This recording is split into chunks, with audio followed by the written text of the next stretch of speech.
Good morning, everyone. For Telesur, I'm Cody Weddle in Caracas, Venezuela. We begin in Buenos Aires, where demonstrators will march today in honor of prosecutor Alberto Nisman, a month after his death. Critics say the march is a political maneuver to destabilize the Argentinian government. Here's our correspondent in Argentina, Leo Poblete. A march labelled the March of Silence will be held on Wednesday in Buenos Aires, marking the one-month anniversary since the death of prosecutor Alberto Nisman. It has been called by a small group of prosecutors, which does not include Viviana Fein, the prosecutor investigating Nisman's death, and the opposition has also agreed to attend the demonstration. I think it's a political operation against the government, and it also does no good to prosecutor Fein, who is investigating the death of Dr. Nisman. I find this to be unnecessary pressure directed at her. All of the experts consulted by Telesur agree that this Wednesday's demonstration is highly politicised and seeks to erode the national government's image. The call for the demonstration was made by a group of prosecutors who are not highly regarded within the judiciary system, which in their majority already have one foot in politics. For example, prosecutor Guillermo Morijuan in the political arena. They are already talking about him as a candidate for the Attorney General if Sergio Massa becomes president. Even though the march has not yet taken place, it has enjoyed hours of airtime in the mainstream media, which is largely biased against the government of Cristina Fernandez. Many opposition politicians and prosecutors who are against the government's gradual reform of the judiciary because it would remove many of the authoritarian privileges that prosecutors currently hold, have announced on television that they will attend the march.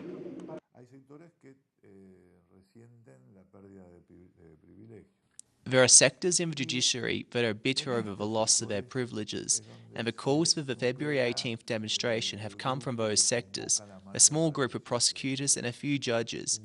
A statement signed by more than 30 prosecutors who are against the rally was published yesterday.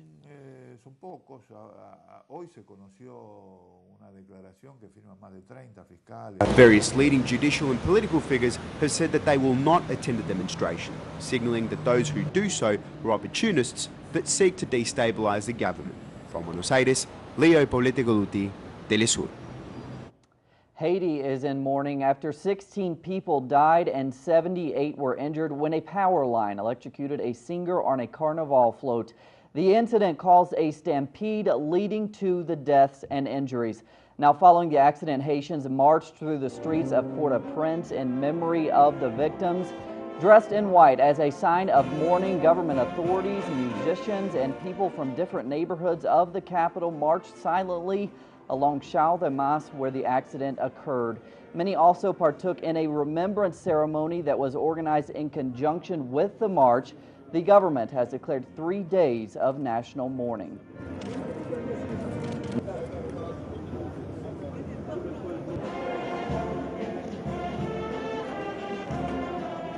And to South America and Peru now, where Tuesday President Ollanta Humala announced changes to his cabinet.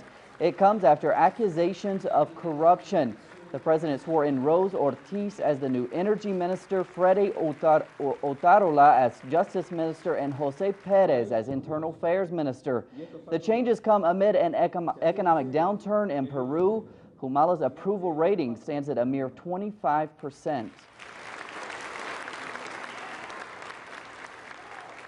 And in the U.S., the White House has promised to fight a ruling by a federal judge suspending sweeping immigration measures. Here's our correspondent, Alexandra Hall.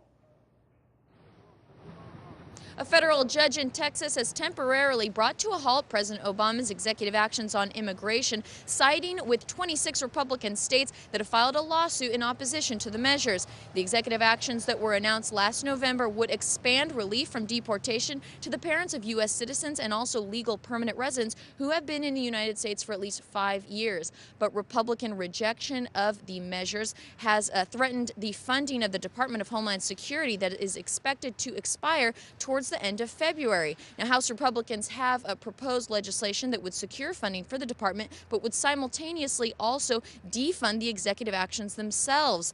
The White House has responded, saying that the Justice Department will appeal the Texas judge's decision. However, the application process for those who would qualify for benefits under the executive actions could be delayed for now. In Washington, I'm Alexandra Hall for Telesur. The U.S. Department of Justice will appeal this ruling. And in response to the judge's actions, pro-immigration rallies were held around the United States.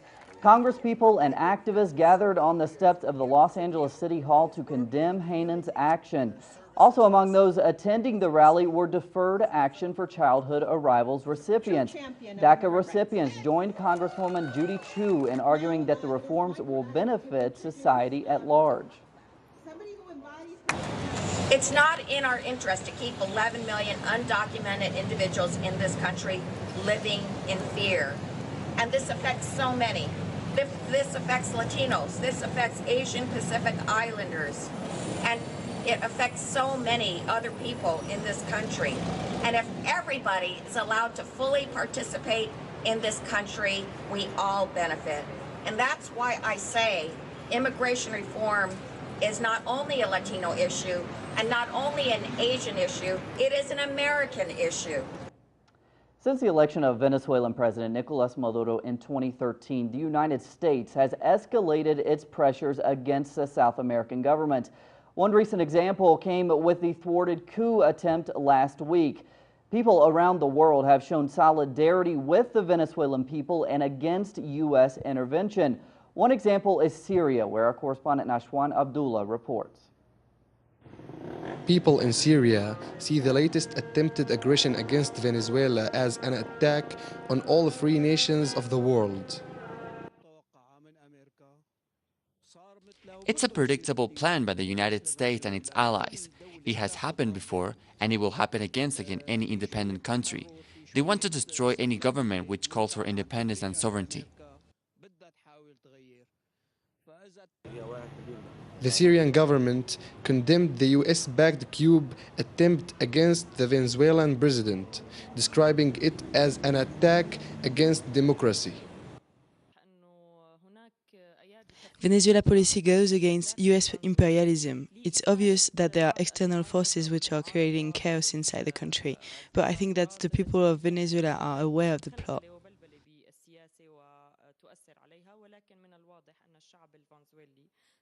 Venezuelan ambassador in Syria, Imad Saab, held a conference which explained the failed plot. He said that the attempted coup had first taken aim at the economy and social infrastructure. The plan was then to launch military action. Nashwan Abdullah, Telesur, Damascus, Syria. Indonesian officials have accused Australian Prime Minister Tony Abbott of making a diplomatic threat. It comes after a controversial death penalty ruling handed down to a pair of drug smugglers in Indonesia. The two Australian smugglers face execution in the Asian country for drug offensive. Wednesday, Abbott argued Indonesia should reciprocate for Australian aid in the wake of the 2004 Asian tsunami by sparing Sukumaran and Chan. The Indonesian Foreign Ministry has labeled Abbott's comments a threat. And a look at sports now. On Wednesday, Afghan cricket fans gathered in the capital of Kabul to watch on television their national team's first Cricket World Cup appearance. Afghanistan started its maiden World Cup campaign in impressive fashion. That before the Bangladesh team rallied to a respectable 267 in their pool. Fans in Afghanistan say they were delighted and proud that their cricket team advanced to the World Cup. Plenty more on those stories and others at our website, telesurtv.net/English. For Telesur English, I'm Cody Weddle. Have a great Wednesday.